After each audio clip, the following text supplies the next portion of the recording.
My dear brothers and sisters, I greet you all in the mighty and precious name of our Lord and Savior Jesus Christ. When in some athlete meet, the announcer makes the announcement that this is the final announcement for the 1500-meter race. That means all the athletes they are going to participate in that particular race must be ready physically and mentally. And in their mind they are trying to set that they have to give their best to win the race. In the same way, Lord Jesus Christ has given us the idea, the map of winning the spiritual race, and that is very well explained in the Gospels and in the epistles of the New Testament, that how to win the race. We have to be prepared. As St. Paul says, we have to be equipped with the Word of God, the knowledge of God. And as the disciples of Jesus Christ, after the ascension of Jesus, they were preparing themselves in prayers. And when they received the Holy Spirit, they went out to share the good news. Matthew chapter 25 says about 5 wise virgin women who have enough oil in their lamps to greet the bridegroom, that is Jesus.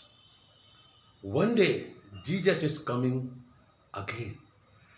And as it is being preached all over the world, that most of the prophecies about his coming are fulfilled and remaining are being fulfilled, means we have to have extra oil in our life, and we need to prepare ourselves watching and praying.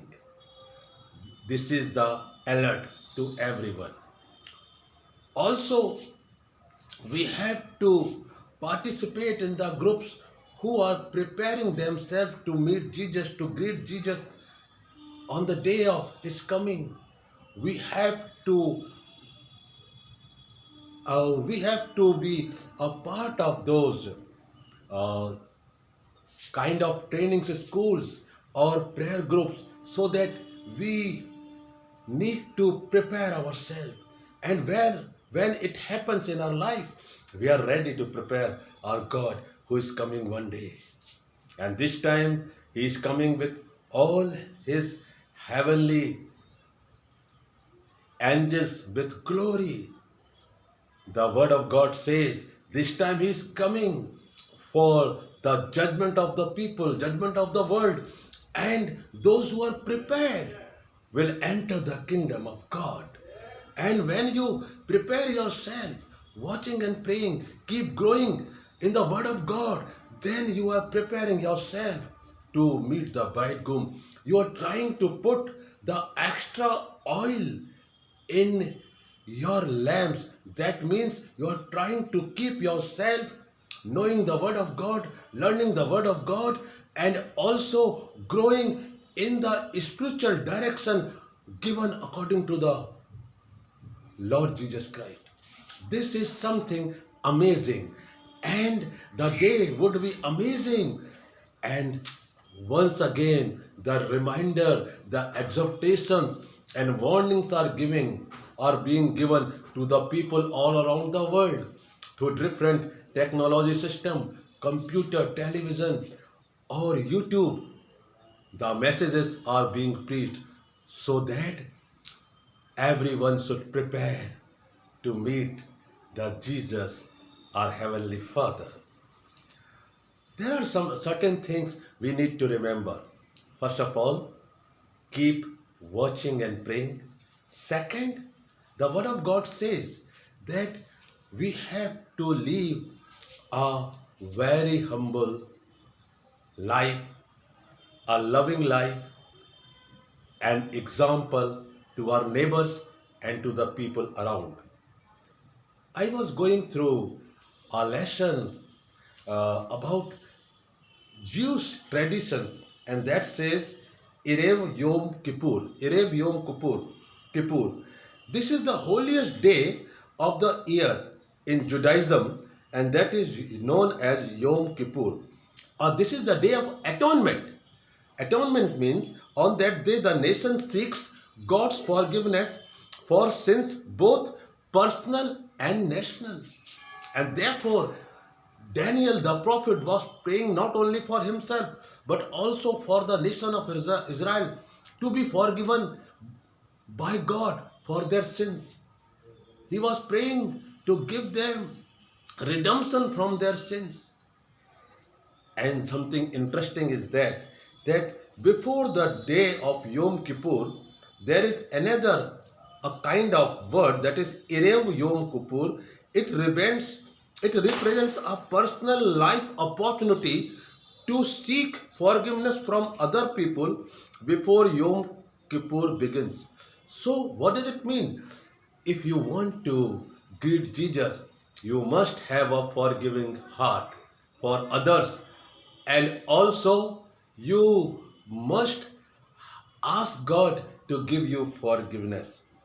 The Gospel according to St. Matthew chapter 5 verse 23 and 24, Jesus said, if you bring your gift to the altar and there you remember that your brother has something against you, leave your gift there before the altar and go your way. First be reconciled to your brother and then come and offer your gift, and your gift will be accepted. What does that mean? It means that we need to ask forgiveness for our sins, and then we will be able to greet Jesus. Any day He comes, we will be prepared. So, the reconciliation in the life of the people is very necessary to enter the kingdom of God and receiving Jesus as your personal Savior. There should be change, and that change should be shown through our lifestyle. Before we come to the conclusion, we remember that whenever there is the chance of flood or heavy rain in some parts of the world, the scientists of the weather, they give clear warning to the people living near to the coastal lands or some city outskirt or in some town where it's supposed to be heavy rain, and there that can be converted into flood and that can affect the lives of the people.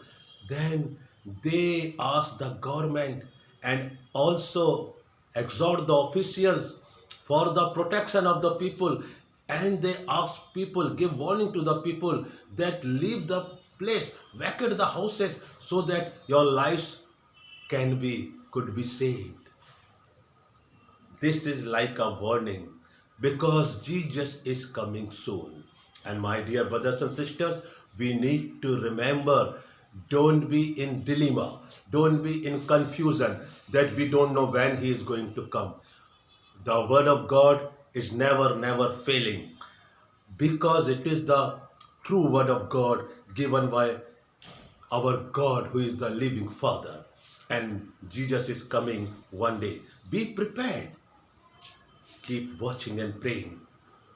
Make reconciliation with the people so that any day Jesus is coming, you are being accepted by Him. May the word of God bless each one of us. Amen.